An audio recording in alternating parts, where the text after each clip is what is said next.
Which is a great place to be. Are you in the locker room, like you giving like the Any Given Sunday Inches Al Pacino speech? Are we there yet? Oh yeah, I think we've been there.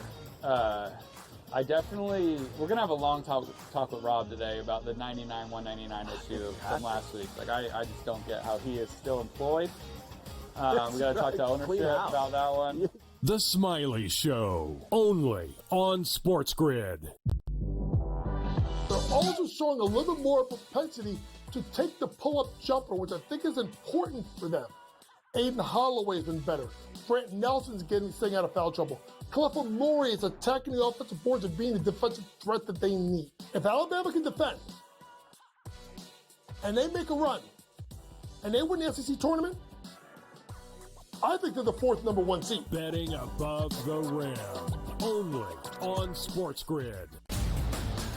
That is also value to be the best player on the best team. To me, it's Shai Gilgeous-Alexander.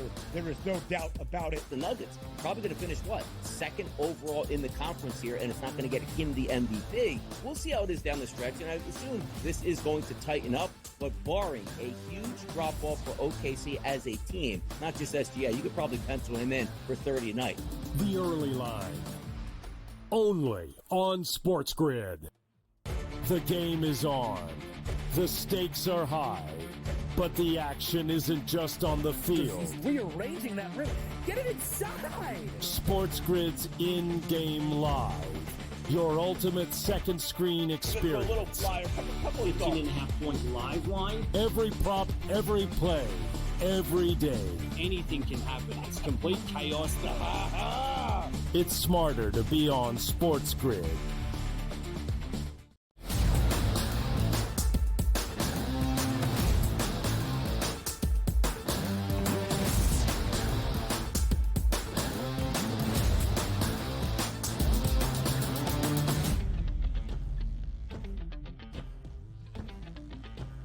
Welcome to hour number 3, our third and final, live right here in person in studio on a Monday morning on the Early Line on SportsGrid. He's DRS, Donnie right side. He's JY, James Young, the coach, and I am Ben Stevens. We will continue to break down the bracket for the 2025 Men's NCAA Tournament, region by region, seed line by seed line, the upsets in the path to a national championship and Final Four appearance.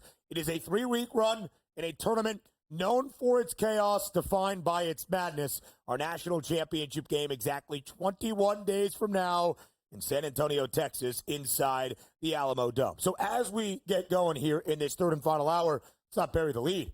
We got to hear from the people. Yeah. Atop the NCAA tournament bracket, on the one line, which of our 4 number 1 seeds is going to be gone from the dance the earliest? That's what we had to ask you and Fade the Public.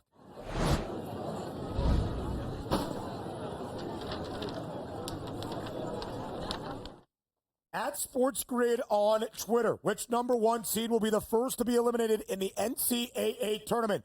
Auburn, the number 1 overall seed. Florida, Duke, or Houston? The Blue Devils at this moment, the national championship favorites. And guys, would you look at this? Nearly 37% of our Fade the Public poll think the number 1 overall seed in the Auburn Tigers are got first out of the 4 teams on the one line. DRS, are you fading the public? Yeah, I did. I faded the public because I'm going with Houston, and I'm going to make my own public poll at this point right now because it's the SEC.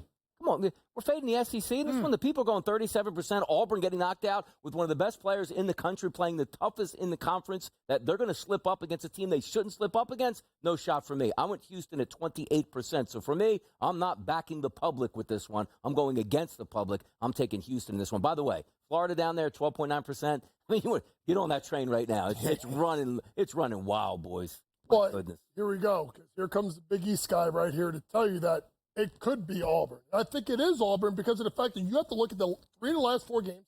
They have not played well. I've talked about you want to get the bad game out of your system. What happens when you have a bad week and a half?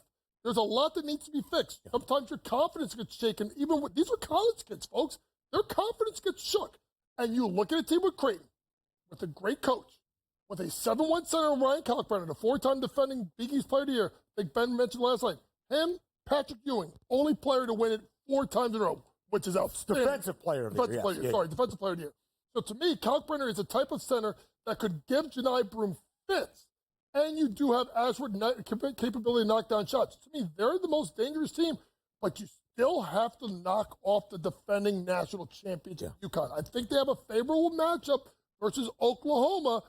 What do you get out of Dan Hurley's team? They can either lose in the first round or they can make another run. It is very interesting to look at the Gators, the fourth and final team on but very deserving of it, who has been on an absolute heater the last month and a half of this college basketball campaign, of course, culminated by an SEC tournament title this weekend in Nashville. But they're the final team on the one line. They have the least amount of votes in the Fade the Public poll, and their round of 32 game, more than likely, is against the team that has won 2 consecutive national championships. Of course, UConn is not playing at that ilk as of right now or throughout the majority of this season. But still, when it comes to March, when it comes to the tournament, no team the last 2 years has been more dominant nor impressive than Connecticut. In fact, JY, you can make an argument that in winning a national championship in the last 20 years, no team has been more impressive in doing so than what Connecticut has done each of the past 2 years. Perfect, of course, 12-0, but also 12-0 against the spread, all 12 wins by at least 13 points, average margin of victory just shy of 22 points per game. Last year, a positive point differential of plus 140. They were annihilating teams on their way to a second consecutive national championship. But, Donnie, your pick was the Houston Cougars, the one seed out of the Midwest. There was a couple of questions about this Cougs team when they joined the Big 12. Dominant in the American for the better part of a decade. But how would they fare in the big boy conference that is the Big 12? Well, 2 years in the league, 2 consecutive regular season crowns, and a tournament title this weekend in Kansas City as well. DRS, when you look at the Midwest region, why do you think Houston could be susceptible to an early exit? Because, again, the question is right, the early exit. Like, I look forward and I say, I actually have Houston getting to the Final Four. But if there's a legitimate chance for them to get beat, let's just say before the round of the Sweet 16, it's game number 2. For sure. Like, Georgia's coming out of the SEC, which we know how tough that conference is. And correct me if I'm wrong, Georgia did knock off Florida, who we think might be the best overall team in the tournament. Case number 2, if it's not Georgia, it's Gonzaga. Game 2 right out of the gate at this point. I love Houston. I love the way they play. They're grimy. They're fantastic. They have shot makers. They have guard play. They have a great coach who can certainly carry them. But I just look at that next matchup after winning round number 1 is a tough one for me. Do I think Houston loses it? No. Is there a chance they can? Yes, that's where I went. Well, I think because obviously Gonzaga is dangerous, and they have the pedigree, and they have the coach. So that makes them very dangerous. And to me, Houston, the worry with Houston has always been not the defensive side of the floor. It's the offensive side of the floor, particularly tight games late where it's just like, give it to Marcus Sasser, go get a bucket. Go get it to Jamal Shep, go get a bucket. They're different this year with Cryer, right, with Uzan. And then to me, the difference maker to me has been the play of Emmanuel Sharp as of late. You have 3 guards and go get a bucket. But if you're telling me they're not going to easily roll Gonzaga because Gonzaga is really tight and they will be ready to play. You see the odds right there. Houston, of our 4 number 1 seeds, has the longest price to win a national championship, the longest number of any of the 1 seeds to win their specific region as well. And there's good reason for it. Gonzaga is the 8th ranked team in KenPom, the 9th best team in the net rankings, and on the 8 line. The Zags have a plus 850 price to win the Midwest region, to represent this portion of the bracket in the Final Four in San Antonio, and they are the 8th seed, but yet the 3rd best price to win the Midwest region, as you see right there. And we're talking about the number 1 seed to get plucked off early. Doesn't have to be by the end of the opening weekend. Could just be before everybody else that is on that 1 line. As we've often shared, cream rises to the top in a tournament defined by its madness. You can pick your opening round upsets. You can find those Cinderella runs to get to the second weekend and maybe even beyond. But often when it comes to winning a national championship, it is a number 1 seed. 4 of the last 5 national title winners, a 1 seed. The only one not, UConn, 2 years ago when they were on that 4 line. We have seen 13 of the last 17 national champions be a 1 seed as well. But the idea that all 4 number 1 seeds reach the final weekend and a Final Four, it has only happened once back in the 2008 NCAA Tournament. In fact, DRS, we have only seen 3 of the 4 1 seeds get to the Final Four just 5 times since the field expanded in 1985. Absolutely, and that's always the calling card for how hard it is to win a national championship. You might want to take a look at the NBA, the NHL, or professional football is only on the same plane as you have one bad game, you're going home. And it's quality competition after quality competition where they don't care about injuries. They don't care about what you did the day before. The matchup styles change on a game-to-game basis. It's fantastic to see because if you are looking at those 4 teams, you go, yeah, they all should make the Final Four. We know that doesn't happen, guys. So I love it. That's what the tournament makes it. I think you're depending on 18 to 22-year-old kids. Correct. And now with the transfer portal and NIL, I think it shrinks everything, right? Not only does it shrink everything in regards to the number 1 seeds, there's more propensity for upsets because these low to mid-major teams have more continuity. They've been around longer. They understand each other. So to me, madness gets crazier with the NIL and the portal. I mean, you have teams like Drake that have elevated in a level together, following Ben McCollum from Northwest Missouri State, where they were a 4-time national champ, and now playing together in the Missouri Valley Conference, having a historic and program record-setting season, a 30-win basketball team in that West region. We will talk about the West region on the other side of the break to dive deep into this portion of the bracket. We'll talk some players to know. We'll talk some Final Four prices. We'll do all of that with the coach, James Young, JY, on the other side of the break. Because really, when you look up and down the West region, so many storylines. In a team, DRS, the public is in love with. Florida, they expect to be along for the long haul in the big dance. Donnie is into the Gators now as well. We'll talk more about it on the early line up next.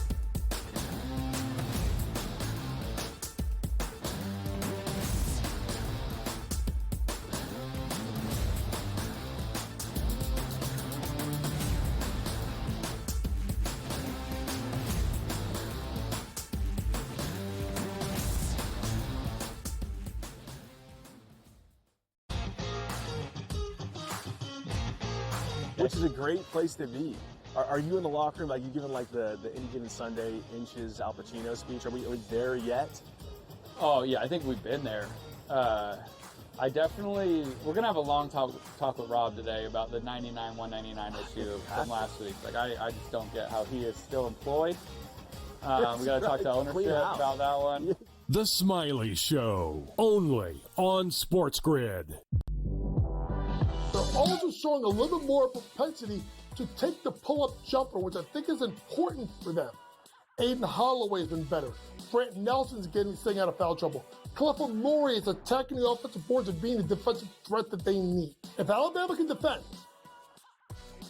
and they make a run, and they win the SEC tournament, I think they're the 4th number 1 seed. Betting above the rim, only on SportsGrid. That is also value to be the best player on the best team. To me, it's Shai Gilgeous-Alexander.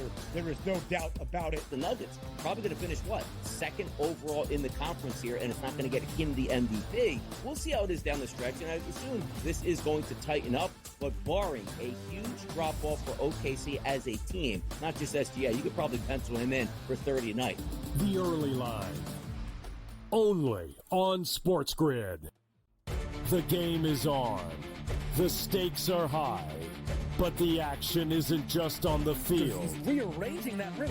Get it inside! SportsGrid's in-game live. Your ultimate second screen experience. 15.5 points live line. Every prop, every play, every day. Anything can happen. It's complete chaos. It's smarter to be on SportsGrid.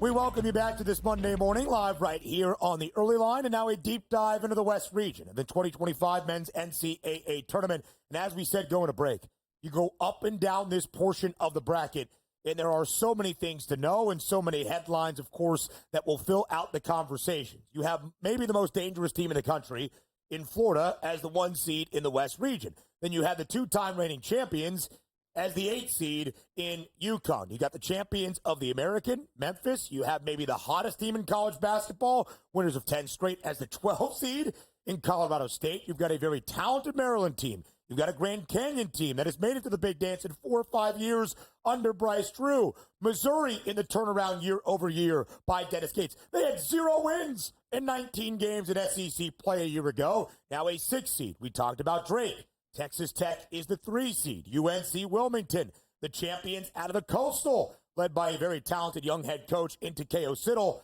Kansas, the preseason number 1 team, against John Calipari in Arkansas in your 7-10 opening round matchup. St. John's and all the notoriety following the Red Storm and Rick Pitino. And hide all the trash cans. The Omaha Mavericks into the Big Dance for the first time in program history. JY, we just laid it all out right there. Which headline comes to your mind first and foremost?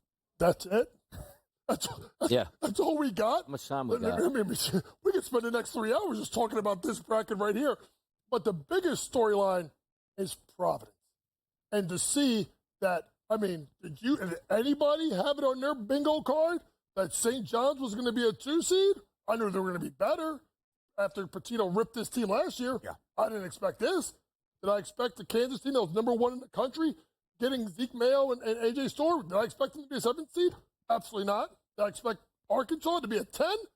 No, of course not. So to me, that matchup, Pitino versus Self or Pitino versus Calipari, that is the matchup made of heaven, and that's probably going to be whatever day it is. I think that's Sunday. That's probably going to be like the Sunday prime time spot. They want that game because of the star power on the bench. Yeah, it should be a fun one to watch it play out, too. And if we do get there, that's made-for-TV action. But, Coach, so many times we take a look at, yes, we think Florida might be the best team in the bracket, or St. John's is ultra-talented. But people like to know about some legitimate upset contenders. You take a look at the 12-seed Colorado State and the 11-seed Drake. If I ask you this one question, I give you over 1.5 victories in the tournament between Colorado State and Drake. Do they get there or no? Over. I think the second biggest storyline is how many upsets are coming out of this region. Let's go. A Drake team that I think could be seeded way higher than 11. They just got the 11 seed because of Drake and where they are. But that team could absolutely win. Colorado State is hotter than fish grease. And I was with Kevin Walsh yesterday during the Memphis game, and they are completely out of control. Dane Danger, just like saying the name. By the way. Absolute load. But Haggerty's all over the place. Sure. We don't know if Tyrese Hunter is going to play because he missed the championship of the American. Colorado State, who was really hot, winners of 8 straight games, they could get a win. And then you look at Maryland versus Grand Canyon. Experienced guys back, Foster's back. This team could pick off Maryland. You could see 13. Wow. You could see 11.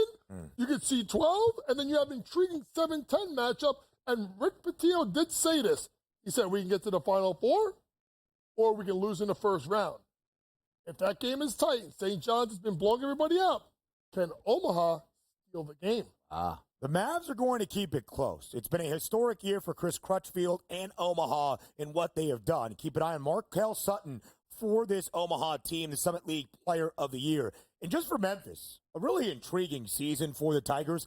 Not overly dominant in the American, despite winning both the regular season crown and the tournament title. But after the non-conference slate for Penny Hardaway and his Tigers, we thought they were going to run away with it. They've got non-conference wins against Missouri, the 6th seed in this bracket, against the 2-time reigning champs in UConn out in Maui. They beat Michigan State in Maui. They did lose to Auburn in Maui by 14 points, but they've got non-conference wins against Clemson and Ole Miss as well. This is a tried-and-true Memphis team, but they've been a little bit helter-skelter. Dane Danger has been great. The transfer from Illinois, P.J. Haggerty in the quarterfinal win for the Tigers over the weekend in AAC tournament action had 42 points, one of the best guards in the country in college basketball. JY, we're going to talk about the women's tournament on the other side of the break. So before we go, let's make sure that we give the people a round of 64 upset that you like the most, and a national championship pick as well. Let's talk about round of 64, either best bet or an upset. Which game are you targeting? McNeese State plus the points. I think this is a team. They were the hot team last year, and they got their doors blown off.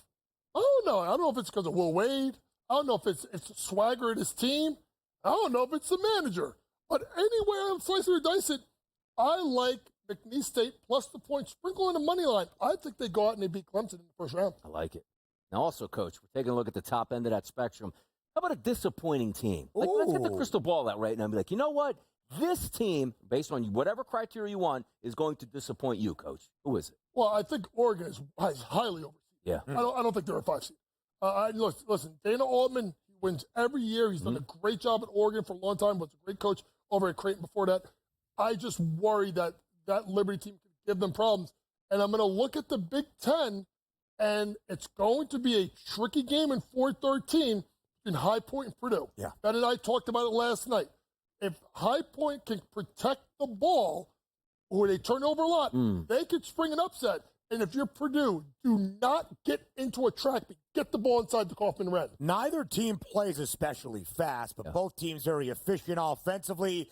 Neither all that strong on the defensive side of the floor. So we've got a round of 64 upset in McNeese, picking off Clemson, a team that reached the Elite Eight a season ago. We've got a couple of disappointing teams that could flounder in the big dance.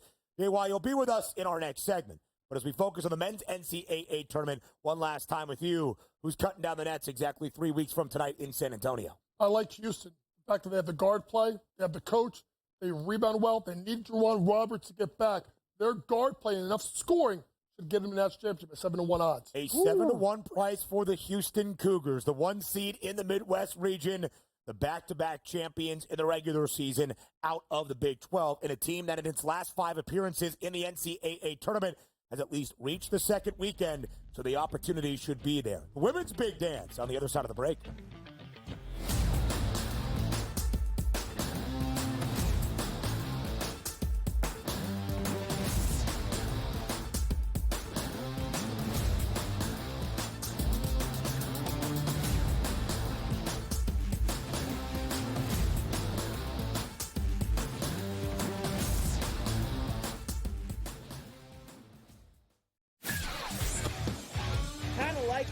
I know Bosa gets banged up and he doesn't play a lot, but for 1 year, I could take a shot. And guys go there and they play well. Guys go there and they have success. Guys go there, they go to the playoffs. And look, I thought Von Miller sucked. I think Joey Bosa is way better than Von Miller, not back in the day, but he is now. Pharrell Coast to Coast, only on Sports.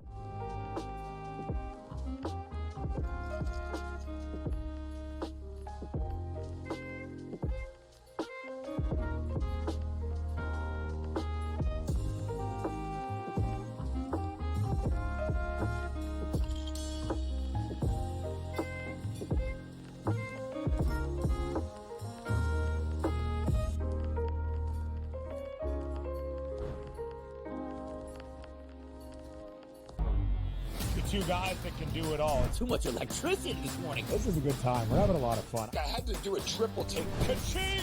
Why? Because of parity. I didn't mean to offend. Yeah, it's not going to happen. Load management is a dirty word. Let him rip. You know what? Circumstances provide the results. What? How do you do this one? Oh, Donnie, you got such a good show there. A network that is booming. The Early Line, only on SportsGrid. The Gators' resume is excellent. We know how hard it is to win on the road in college. They've won at Auburn and at Bama. Michigan State is 17-5 in quad 1, quad 2. Are they a 1 seed? I think not. They may make claims if they make a run and there's craziness in the SEC. Game time decisions, only on SportsGrid.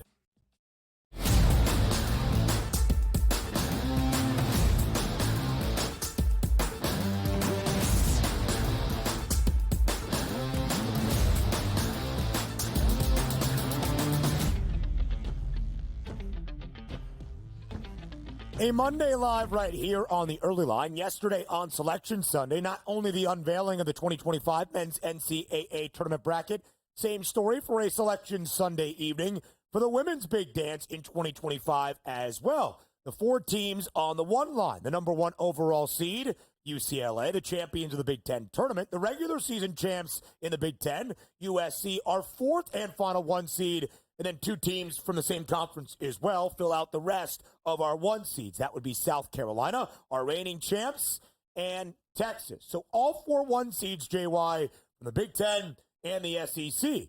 But when you look at the national championship odds, it might be a little perplexing to see the national title favorites alongside the Gamecocks, not on that one line.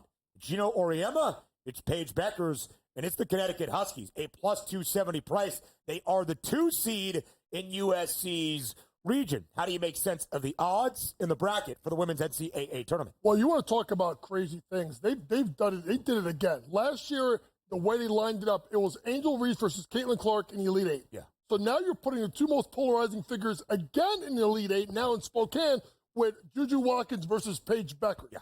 And interesting enough, even though USC is 7-1 versus plus 270 for UConn, do know that USC has a win at UConn earlier this year. But why is it different now? It's been the play of AZ Fudd. Yeah. She has been absolutely dynamic. Remember, she's coming off her second knee injury. She has played really, really good basketball, and it's at the point now where I think that game that they went to South Carolina about a month ago and beat them down, ending a 71-game home winning streak, winning by almost 30, is why people are looking at UConn. I still think if Gino gets his national championship, this may be it for him. Ooh. I think it's UConn, but it's going to be really enticing with them in USC. Coach, 6 teams at 10-1 or less. Actually, it's plus 750 or less here. So we have some, decent options there. But give me a team, and again, starting at 31 or 31 to 35-1 or higher at FanDuel, that has a legitimate chance to make a run. Meaning, I could probably cash in this ticket a little bit later in the tournament. To me, you have to go to what Mark Campbell has done at TCU. And everybody knows that here goes Coach again with TCU. But look at what they've done. Look at what is a team that was in last place in the Big 12 2 years ago, had tryouts last year during the middle of the season, and now is the Big 12 champion with Haley Van Lith rejuvenated in that system, that pick and roll. You have Sedona Prince, 6'7", monster down low, and Madison Connor as your shooter. They play a really exciting brand of basketball. Now, it's going to be interesting. They get Notre Dame possibly in the 2-3 matchup. Yeah. Remember, TCU beat Notre Dame in the Bahamas, I believe, during the early year. But then, if you look at all the 4-1 seeds, the most vulnerable 1 seed is Texas. They have Harmon at the point. They have Madison Booker, who is an absolute load. She wears 35. And honestly, she reminds me of a female Kevin Durant, how she plays her game. But that team is the most dangerous. I think the winner of TCU versus Notre Dame, I think they take out Texas and they get to the Final Four. So many talented players for Niele Ivey and that Notre Dame Fighting Irish side, and Hannah Hidalgo, one of the best point guards in the country, and Olivia Miles. Just back to USC's region, by the way, Iowa is there as the 6th seed. The Hawkeyes playing much better basketball down the stretch, and a really talented Kentucky team as the 4 seed as well. No doubt that portion of the bracket is an absolute gauntlet. TCU, the 2 seed in Texas's area. But the reigning national champs in the champs of the SEC tourney, still Dawn Staley and South Carolina. A plus 270 price for the Gamecocks. JY, is there a chance that South Carolina goes back-to-back? Oh, absolutely. To me, it's how much has Dawn Staley become enamored with Johnson and some of these other seniors. Malaysia Fulwiley is to me so dynamic of a player. They got to lean on her. When they're going right, they're going to be well played. Team to watch out for, I got to see what happens with Flau'jae Johnson, who missed the SEC tournament. Yeah. Such a dynamic scorer. Her with Anisha Morrow with LSU. But listen, folks, there could be upsets on the women's side. Ball State maybe taking out Coach Yo of Ole Miss. South Dakota versus Oklahoma State. Sneaky matchup. And Iowa or Murray State, really, really good team, the Racers. Can they pick up? And shout out to Carrie Moore of Harvard. They got a score. I think they take out Michigan State in 10-7. Keep an eye on South Dakota State as well. The Jackrabbits out of the Summit League have dominated that conference. They are the 10 seed. They get Oklahoma State in the opening round. If the South Dakota State Jackrabbits were to win that game, they would see UConn in that next matchup in the round of 32. JY, James Young, the coach, getting you ready for all the madness that we are going to see to end out March and into early April. A fadeaway in person to the break. Who's passing me the ball? You passing it? You don't pass it. That's Not passing it to George. you. Jab. George. Charge. No, charge. Yep. Oh, I got plenty of time. At the buzzer.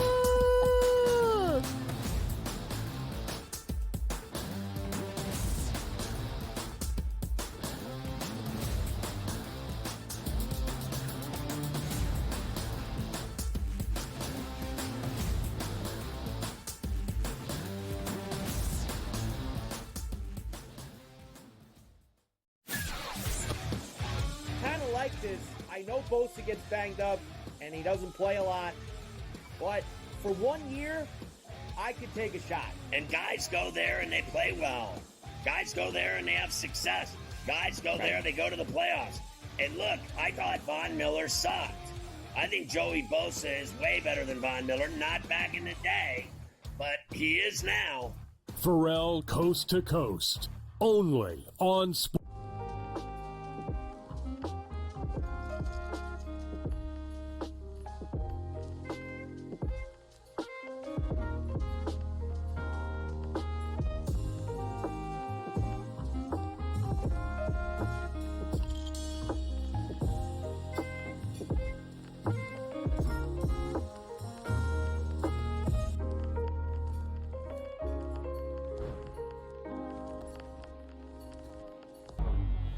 Two guys that can do it all. Too much electricity this morning. This is a good time. We're having a lot of fun. I had to do a triple take. Ka-ching! Why? Because of parity. I didn't mean to offend. Yeah, it's not going to happen. Load management is a dirty word. Let him rip. You know what? Circumstances provide the results. What? How do you do this one? Oh, Donnie, you got such a good show there. A network that is booming. The Early Line, only on SportsGrid.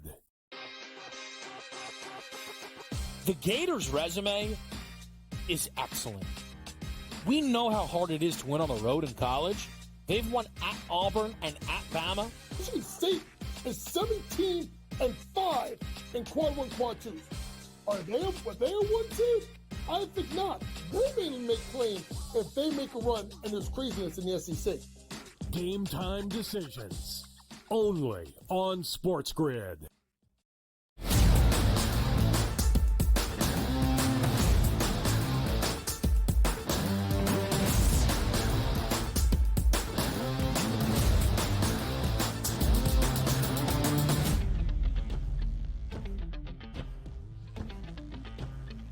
Live right here on this Monday on the Early Line on SportsGrid. It is DRS. I am Ben Stevens. A thank you to the coach, JY James Young. By the way, Bracket Central coverage all across the SportsGrid network continues for the entirety of this 3-week run in the Madness. JY and myself will be live at noon Eastern time on Thursday for the start of the round of 64. When are you first in studio for BC coverage? I will be here Friday night for the culmination of day number 2. A perfect day to wind down the first 2 days. Watch it live, and also flip it over to Saturday, which the games get even better at that point. So, we're in. Going to be incredible in the round of 32. Of course, here on the Early Line, each and every day, we will talk the bracket. We will make sense of the madness. We will preview matchups, everything you can anticipate. And everybody here at the SportsGrid Network is going to play a big part in our Bracket Central coverage over the next 20-plus days. It is going to be incredible stuff. And that includes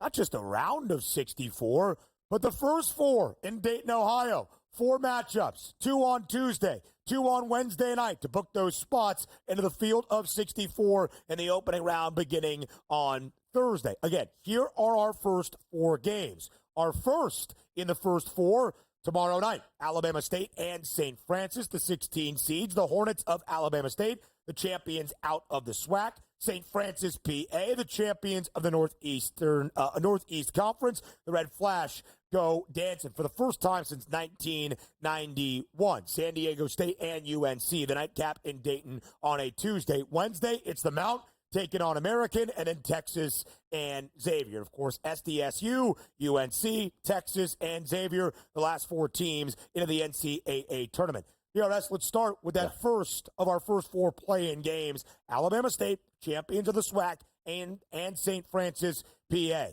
The Red Flash of St. Francis, a losing record, 16-17. They will be just the 20th ever team in the history of the tourney since the field expanded in 1985 to make it to the big dance with a sub-500 mark. But they pulled off a huge upset in the NEC tournament title game against, at the time, the hottest team in the country in Central Connecticut, expected to keep this game close against Alabama State. Yeah, you take a look and automatically, what are you saying? 142.5 here at FanDuel drops to 139.5. You're taking a look at people saying, all right, different time of year, different place that you're playing, quick turnaround in schedules against a non-common opponent for yourself, which makes it tough. But how about this? Line opened up at 3.5. It still sits at 3.5 today. And for me, it's that time of the season where it's take the points and pray, which means you have like component versus like component out here in a coin flip type game.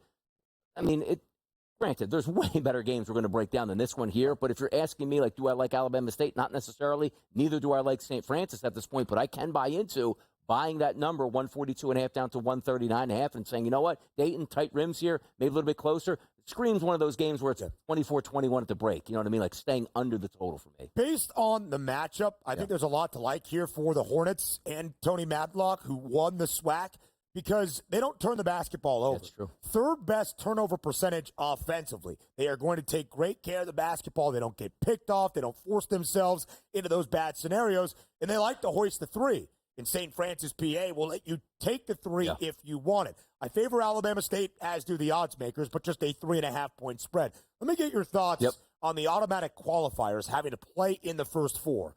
I've gone back and forth from this. I think they should get the full benefit of being in the big dance. They have earned the right by winning a conference tournament, the regalia, the experience of making sure they get to the round of 64. But I've also kind of changed my tune in the last few years, where I think getting to play in a standalone national game and to earn an NCAA tournament victory within the big dance, because very unlikely, of course, you are going to pick off a number one seed. It is a really great opportunity and atmosphere for these 16 seeds, even though they did win that automatic berth. 1,000%. It's better for them to play like competition because, yes, you win your conference tournament, and the key to the success is we get to go play number one overall Duke and get beat by 45 points. Still is a memory, and that's the expectation. But now you win your conference tournament and a legitimate chance to win another game, which is branded as a NCAA March Madness win, and then go play a higher seeded team. Those kids are living it up right now. You ask each and every one of them, what would they rather do? Just get automatically into the tournament at 16 or play in this game standalone where everybody in the country is watching?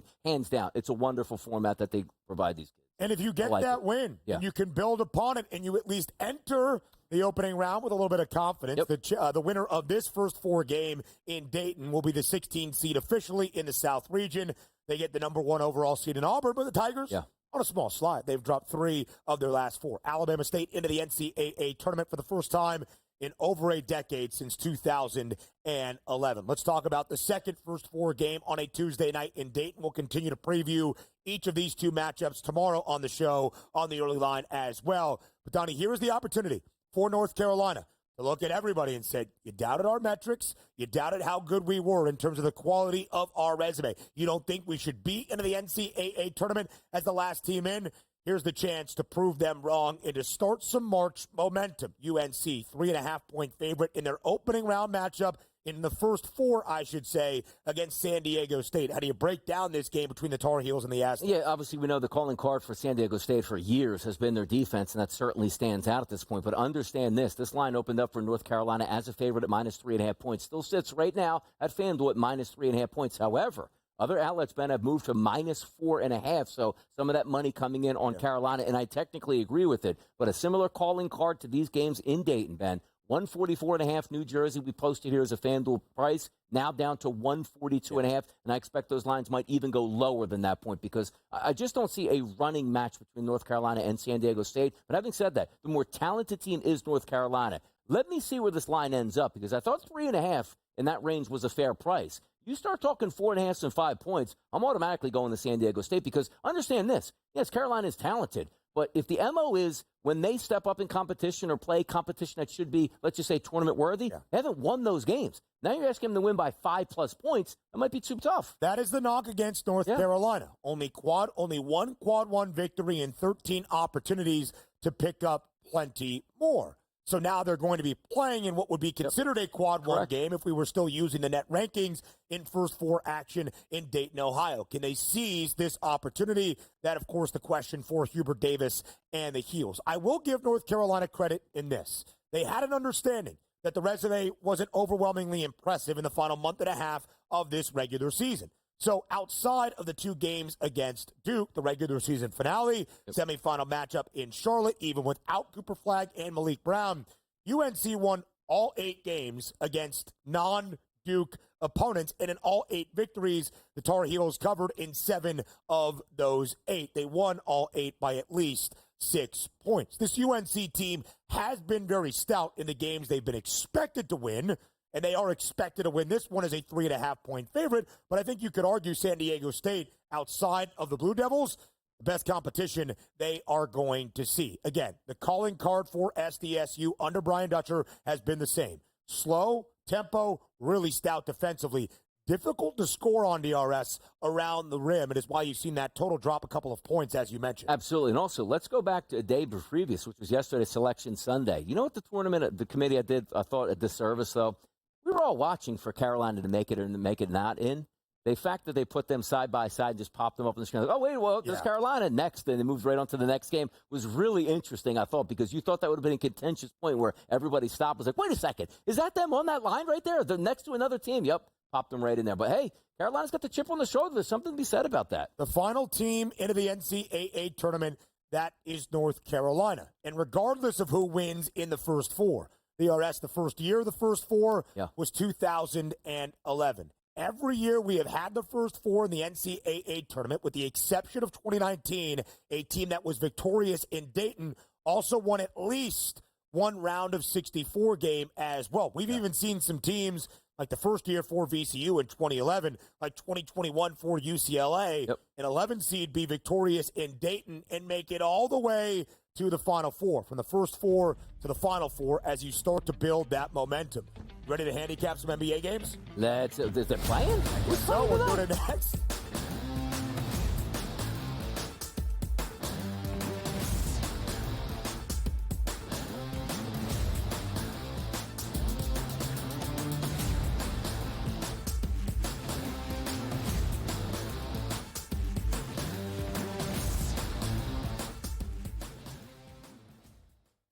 The game is on. The stakes are high. But the action isn't just on the field. He's rearranging that rim. Get it inside! SportsGrid's in-game live. Your ultimate second screen experience. A little flyer, couple 18.5 points live line. Every prop, every play, every day. Anything can happen. It's complete chaos. It's smarter to be on SportsGrid. Anyone that's been to a sporting event,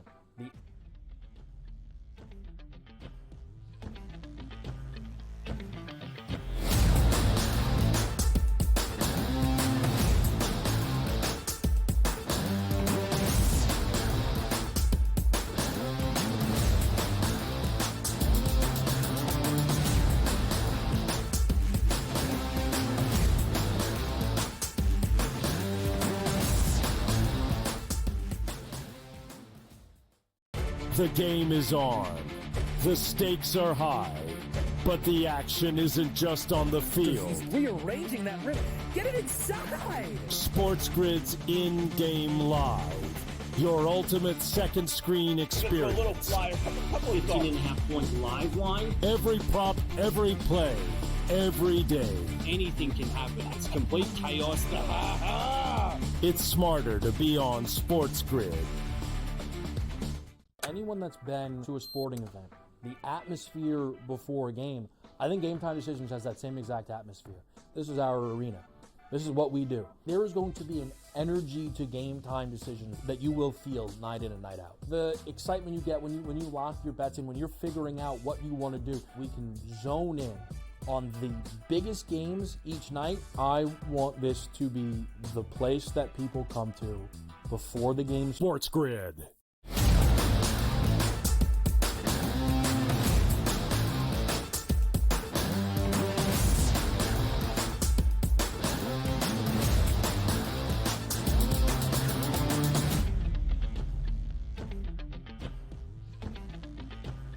Live right here on this Monday morning on the early line on SportsGrid, of course, all week long, leading up to the first four in Dayton to the round of 64. The two best days on the sports calendar, Thursday and Friday. We will break down the bracket. We will preview the opening round games. We'll make sense of all of the madness. But let's also set the stage for a new week. On this Monday night, some NBA action. Wow. Two premier NBA handicappers in studio, live in person together. DRS, just 4 weeks remaining in this NBA regular season. Most teams have 15, 14, maybe even fewer than that left in terms of their regular season contests. Still outstanding. So everything that happens right now for a team that is hunting down a postseason spot, all about playoff positioning. That includes out west, where the Golden State Warriors, winners of 7 straight, trying to make it 8 in a row tonight in San Francisco. 4.5-point spread in favor of the Dubs, taking on the Denver Nuggets. Total stands at 236.5. What do you like by the Bay? Let's go ahead. Let's keep the win streak going at this point here. You take a look at the opening line at 3.5 here in New Jersey at the FanDuel Sportsbook. Now up to 4.5, and it's 4.5 now at most outlets as well. The total, 239, now sits at 236.5, so a little bit of a drop. I like when streaks happen, and streaks matter to NBA teams. And you're also taking a look at the Golden State Warriors, getting ready for playoff positioning right now. And the Denver Nuggets sit currently, I believe, still ahead of them at this point, even with the win streak at this point. So you want to chase them down. I like this matchup for Golden State, and I agree with that line movement. Shame we couldn't get to 3.5, but the 4.5 will do just fine here. The Warriors have made their way out of the play-in tournament courtesy of this 7-game win streak. They have one fewer loss, but also one fewer win right now than that of the Minnesota Timberwolves, who actually are the hottest team in the Western Conference. They have won 8 straight games. So Golden State trying to hold off Minnesota. Denver in the 3 spot as of this moment. Same exact record as the Houston Rockets, but a couple of tiebreakers. The Rockets have won 6 in a row. Now Houston jockeying into that spot for the 2 seed. We have seen a lot of change in terms of 2 through 6, 2 through 7 in the Western Conference standings. The only change we have not seen, the top team in the Western Conference, now 56-12, winners of 3 in a row. That's the Oklahoma City Thunder. Road victory last night in Milwaukee. Speaking of Minnesota,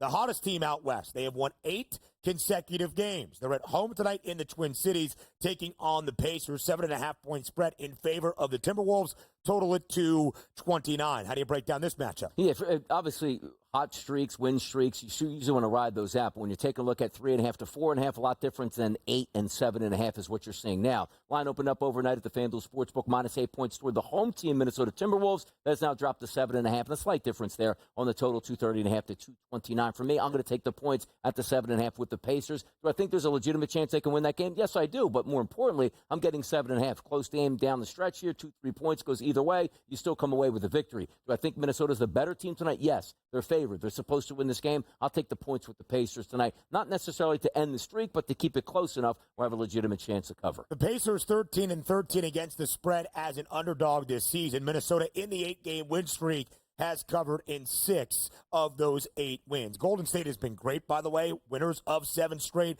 And with Jimmy Butler in the fold, they have been covering numbers a ton as well. A 10-game slate around the association on this Monday night. A lot late. We've got 4 games starting after 10 p.m. Eastern time out there on the West Coast. Not this one inside Madison Square Garden. The New York Knicks back inside the Mecca after, of course, the Big East tournament this past week. The Knicks a 7.5-point favorite. Low total of 210 and a hook as they host the Miami Heat. It wasn't all that long ago, DRS. Yeah. We saw totals in the low 240s for the New York Knicks. This one at 210 and a hook. Yeah, no Brunson still anticipated back for this game as we wait on his injury status. The 6.5s, though, have moved to 7.5s across the board here, particularly in New Jersey. And you're right, a really low number, 210.5 sitting at the FanDuel Sportsbook. Some other outlets as low as 209.5 right now. It's simple for me. Do I think the Knicks win this game? Yes, but I think that price point is a little bit too high for me. I'll take the Miami Heat because it looks like they have a full go starting lineup tonight going into the Garden. And I've talked about this many times. There's very few places during the regular season which teams get excited to play. Madison Square Garden is one of those. You're never going to get a team like, oh, man, we're at the Garden tonight. Like, no, they're excited for this one. They'll play within that. I'll take the 7.5 points here tonight with the Miami Heat. The Heat 13-17-1 against the spread as an underdog this season. The Knicks have gone under in 8 of their last 10. They finished that West Coast 5-game road trip just 2-3 straight up. An underdog 3 times. They did cover in their last game against Golden State. Very low scoring in that matchup against the Dubs. neither team got to the century mark. Let's continue to break down all of our action around the association on this Monday night. There's not a lot left for the Philadelphia 76ers, DRS. But as we shared, the Houston Rockets, winners of 6 in a row. In H-Town tonight, 15.5-point spread in favor of the Rockets. Is Paul George even still playing for the 76ers? I don't even know. He's like witness protection at this point. And by the way, you take a look at the Sixers, who won a game they probably should not have won against the Dallas Mavericks, but then again, the Dallas Mavericks are probably tanking out as well. It's 2 touchdowns in this game. I would play it probably minus 9.5 in the first half, and here's the reason why. Sixers are looking to start Jared Butler. I don't know if that's, Jimmy Butler's brother. No idea who that guy even is. The stud for Baylor that won a national championship with the Bears? Exactly. Jared Justin Butler. Edwards. I mean, that guy could be like an NPC in a video game at this point here. You take a look at Ricky Council, the fourth, and Gershon Yabusele. Like, that's the starting lineup that they have. Like, that's the best of it tonight. They're getting hammered. They will be down double digits at the break. I guess the only good thing for the Sixers, they have dropped 6 of their last 8. There are so many more losses since the month of February began. They have covered in 3 of their last 4 as an underdog. They've also gone over a ton recently. 6 of the last 7 games for Philadelphia, they have played to the over of that number. The Sixers, 23-44. Again, Houston trying to hold off Denver. The Rockets, a hefty favorite at home. Denver, a slight underdog on the road in San Francisco. Could be an even bigger distinction right there for the 2-3 split around the Western Conference. Other important games late night out on the West Coast. The Lakers at home against the San Antonio Spurs. 9-point spread. Is that the return of one LeBron James tonight against San Antonio? Check. Or is that just how bad the Spurs are now without De'Aaron Fox as well? Probably just as bad. I got Luka Doncic, Jordan Goodwin, Austin Reeves, Dorian Finney-Smith, and Jackson Hayes is that potent lineup out here. And then Chris Paul action tonight. Come on. Little Castle. Keep the number inside there. Come on now. What do you got? Come on, Spurs. San Antonio might end up in the Cooper Flag sweepstakes somehow, some way. The Suns, by the way, because the Mavericks are struggling, just a game and a half out of the final play-in turning position. They're an 8.5-point home favorite tonight in the Valley against the Toronto Raptors. Baseball? Yeah, the season opens tomorrow in Tokyo. Next.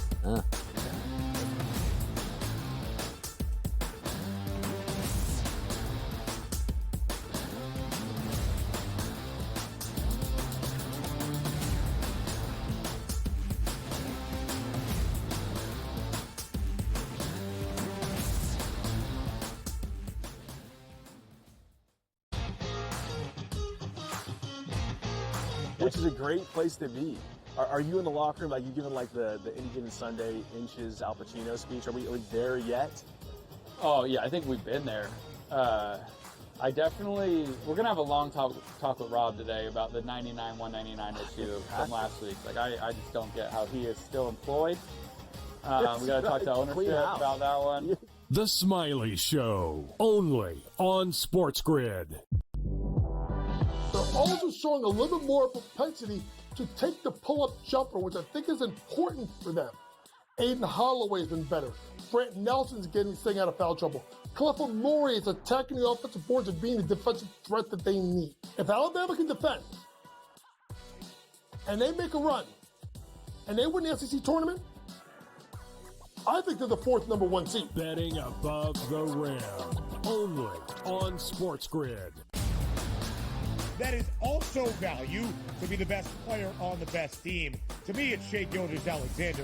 There is no doubt about it. The Nuggets probably going to finish, 2nd overall in the conference here, and it's not going to get him the MVP. We'll see how it is down the stretch, and I assume this is going to tighten up, but barring a huge drop-off for OKC as a team, not just SGA, you could probably pencil him in for 30 a night.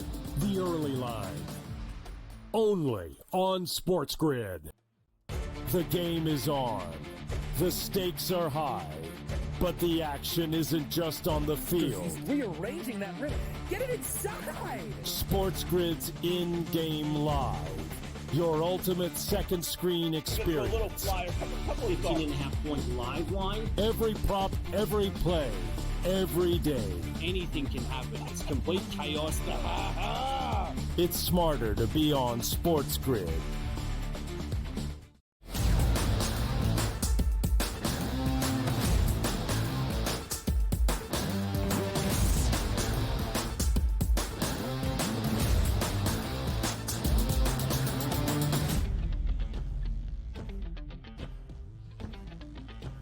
Just a few more minutes left here on this Monday morning on the early line on SportsGrid. In about 24 hours from now, wow, our first game of the Major League Baseball season in 2025 will already be done and finished, more than likely, because it opens up in Japan.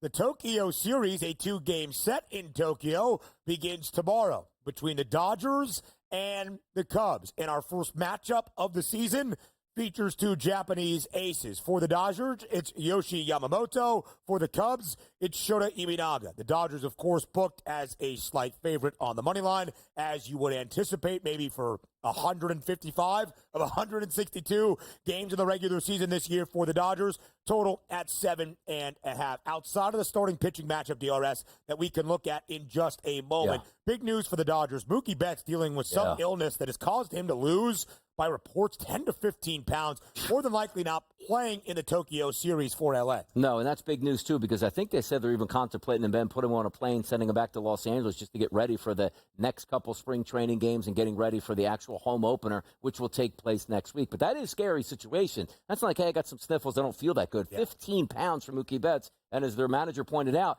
it's not so much about he can recover and play in these games. It's you're dehydrated. So, okay, run the second base. There goes a hamstring injury. There goes a calf injury. And now you're taking a look at saying I'm down 3 to 4 weeks at that point. Good point sending him home, but trust me, the Dodgers got an A team, B team, C team, and a D team. So even though one of the best players in baseball is out, you're like, hey, no big deal.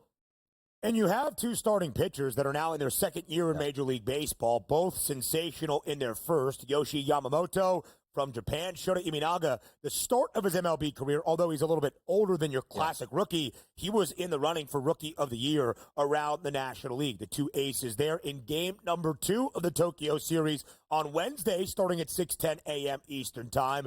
The rook for the Dodgers, also from Japan, in Roki Sasaki, going up against Justin Steele. So a lot of Japanese flavor for this Tokyo Series. And, of course, the biggest star in the sport, who has already received quite a housewarming and a welcome back, Shohei Ohtani, DRS, for the Dodgers, who is the short favorite to a National League MVP. Yeah, and it'll be fun to watch, too, because it is baseball, but understand this. Like, it's a long season at this point. Like, hey, Dodgers win 2 games against the Cubs, then they sit out for like a week, and then they got to play their home openers respectively, which we don't like. But again, it's fun that we have an early morning show. We'll be able to update it, and probably the game getting over just about the time that we get on the air tomorrow for the early line. I do think it's interesting that line is sitting at 7.5, and I do technically agree with it. Usually early in the season, I give the edge to the pitchers. Now, having said that, the pitchers usually aren't stretched out. Like, we're not expecting, hey, Yamamoto is fantastic. He went 7 2/3 innings pitched. You're probably looking at maybe 5, maximum 6 innings, regardless of how many pitches these 2 pitchers have thrown in the opener. So it might be a bullpen game, which you always lean on the Dodgers. Now, take a look at that spread. FanDuel opened up at minus 154. Now we're sitting at 146. Some other outlets, much higher and much lower. So a lot of bouncing around. And sometimes it's best just to watch how some of these play out, because you say, Donnie, who's your advantage tomorrow? I have no advantage in this game. 2 really good pitchers, 2 decent teams in a stadium that they're not used to playing in for 2 games and then coming home. You're probably, put it this way, dog, both games, which will be the Cubs, probably coming away 1-1. The Dodgers opened up the season last year in the Seoul Series in South Korea against San Diego.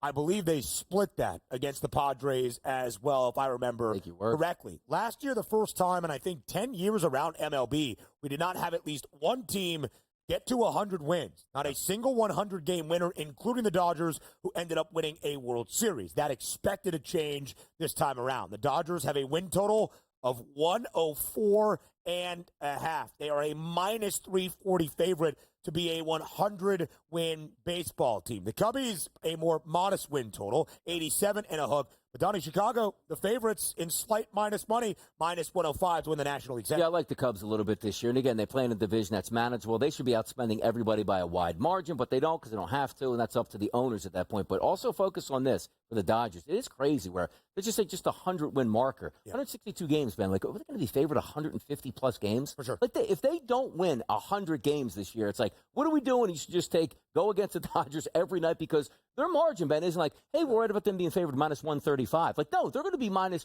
180-plus every single night of the year, it's going to feel like. I think, DRS, if you were to do that for 162 games, bet the underdog on the run line, you would probably find your way to some profitability throughout a very long Major League Baseball season. Of course, the Dodgers are the short favorites to win a second consecutive World Series. This was pretty fun.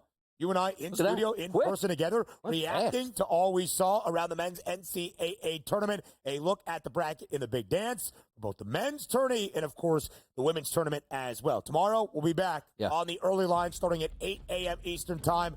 Not in person, but still having a ton of fun. Join us then on SportsGrid.